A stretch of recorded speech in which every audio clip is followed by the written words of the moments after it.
Welcome back dito sa channel natin. Andito tayo ngayon sa may LRT Line 1 sa may Asiana City. Tatawid tayo dyan sa kabila sa Bay City para magbigay ng latest update sa iba't ibang mga bagong government buildings na tinatayo.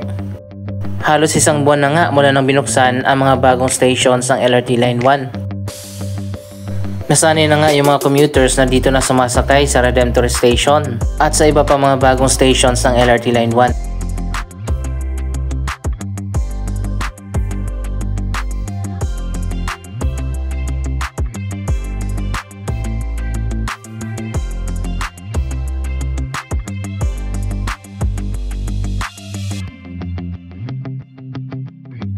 Nasa kabila sa Bay City itinayo ang tatlong bagong government buildings. Ang bagong main office ng Bureau of Immigration, PRC at ang bagong COMELEC building. Yan ang bibigyan natin ng update.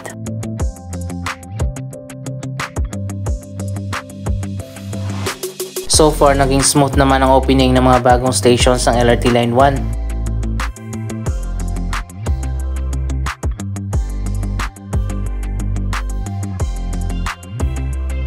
So ayun guys, paglabas natin dito sa Redemptor Station, Roxas Boulevard na kaagad. Binuksan na pala yung bagong footbridge dito.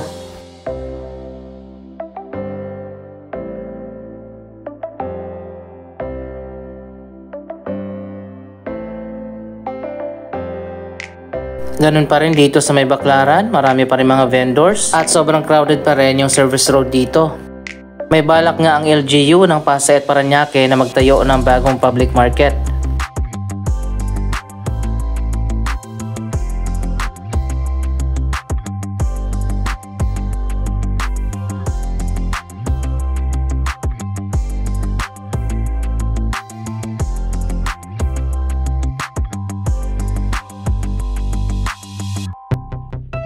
So ayan, malinis naman dito sa may footbridge at wala naman tayong nakikita ng mga vendor.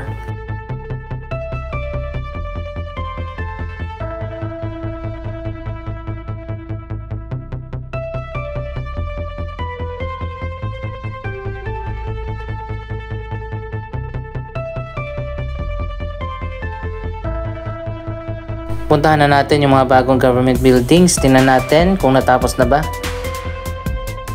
By the way, dito nga pala sa man-made canal na boundary ng mga reclamation projects at labasan ng mga drainage sa Manila Bay, dito itatayo yung bagong public market.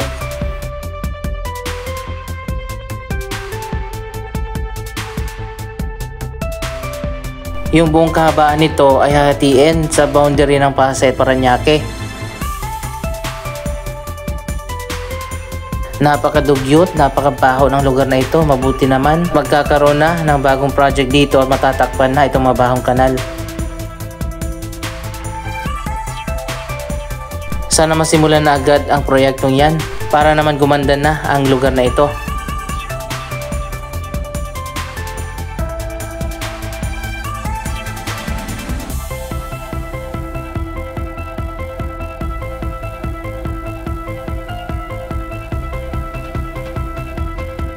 So ayun guys, dito lang sa tapat ng mabahong kanal itinatayo ang bagong COMELEC building. Yan ang isa sa pupuntahan natin. Iikot lang tayo dun sa kabila, wala kasing daanan dito.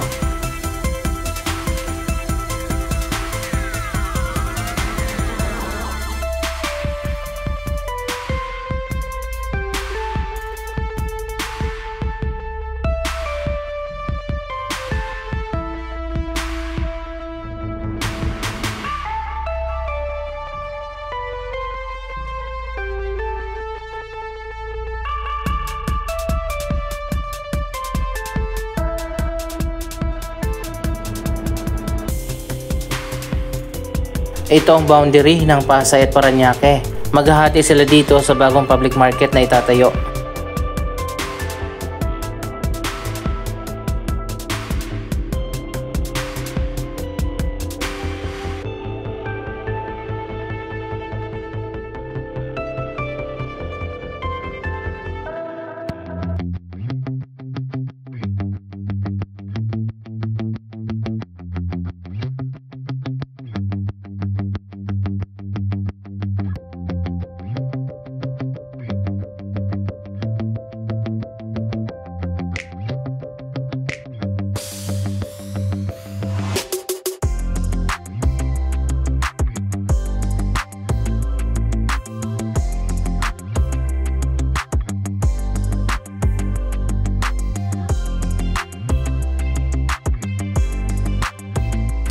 Dito pala sa kabilang dulo ng man-made canal sa may EDSA extension, ayan sinisimula na pala ang pagtatayo ng bagong public market.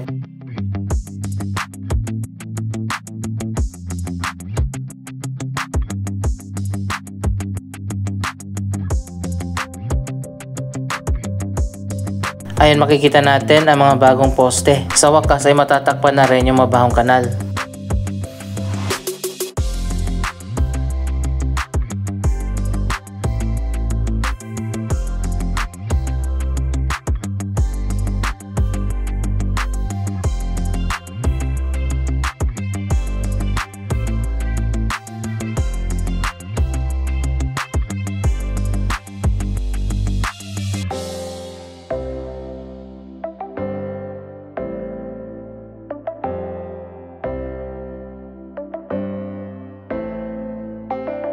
Paglagpas mo lang dito sa kanal, maganda na yung development. Dito naman itinayo ang Double Dragon Plaza.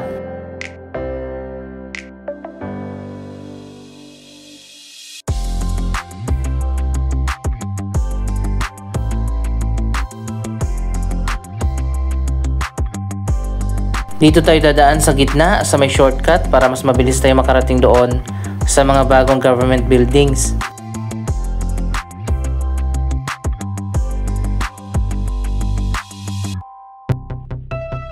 Tenant din pala sa isa sa mga building dito ang DFA. Iba pa ito sa office ng DFA doon sa unahan.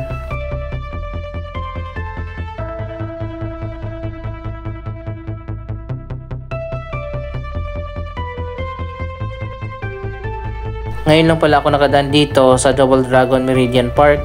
Yung ibang mga building pala dito, ang magiging tenant ay ang Ascot Hotel.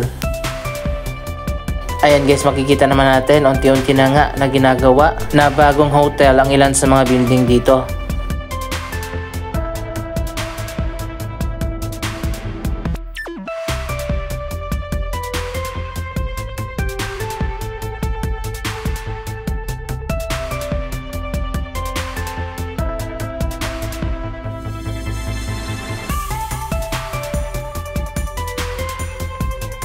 Malapit na tayo dito sa bagong main office ng Bureau of Immigration.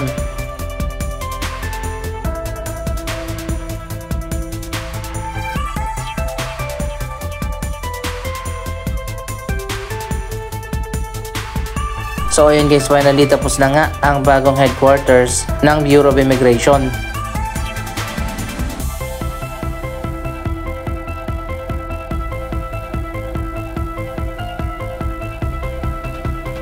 After ng ilang years na construction, since pandemic pa yata to, natapos na rin.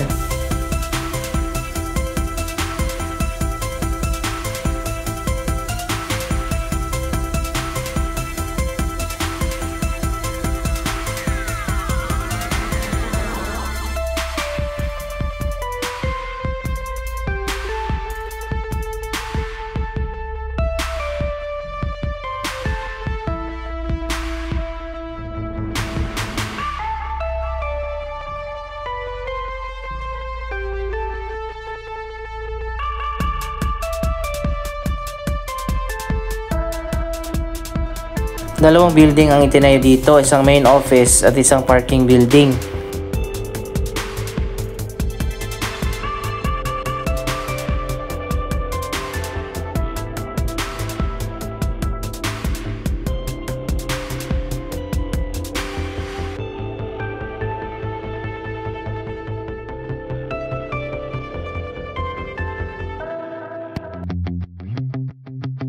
Mas maganda na ngayon ang main office ng BUI.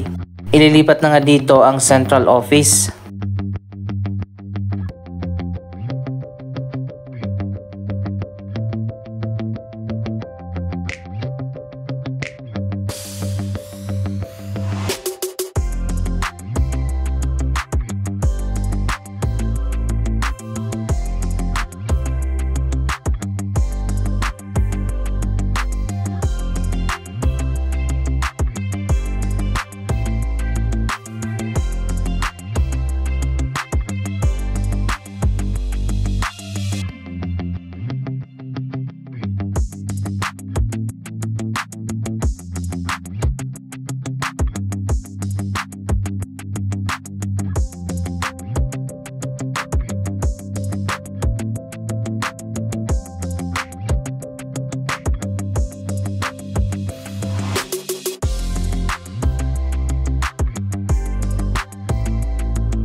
Dito naman sa kabila ang bagong PRC building.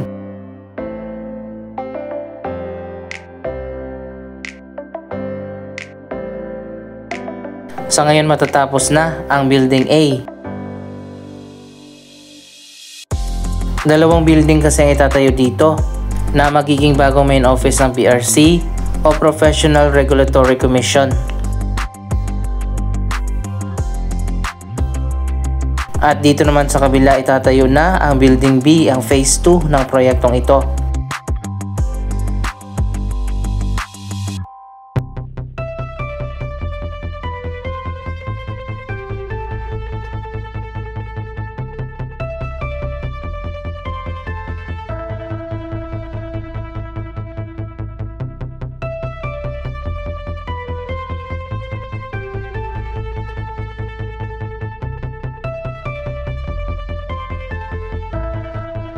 So ayan, magkakatabi lang dito ang mga bagong government building.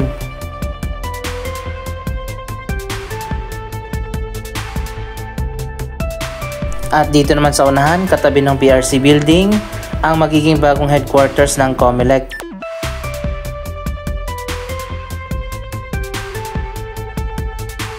Mas malaki at mas malawak yung area na tatayuan ng bagong COMELEC building. Ayan, ikutin natin itong buong area.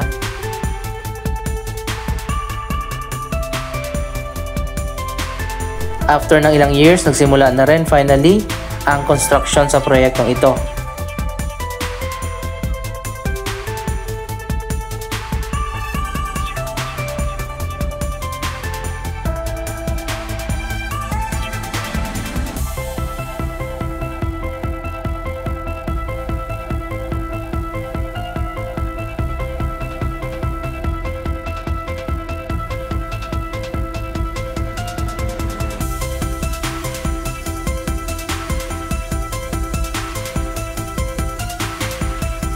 So ayan guys, makikita nyo naman kung gaano kalawak yung bagong main office ng COMELEC.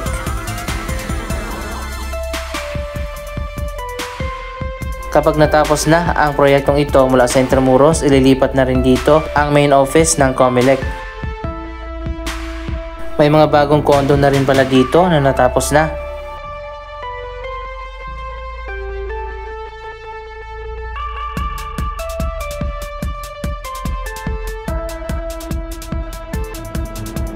Patuloy ang development dito sa Bay City. Ilan sa mga kilalang project dito ang W Mall.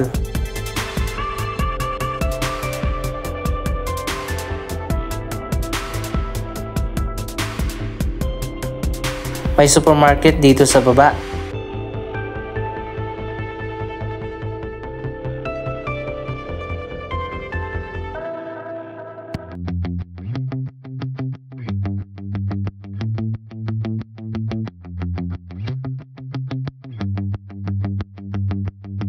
Andito naman sa taas ang department store, appliance center, at marami pang iba.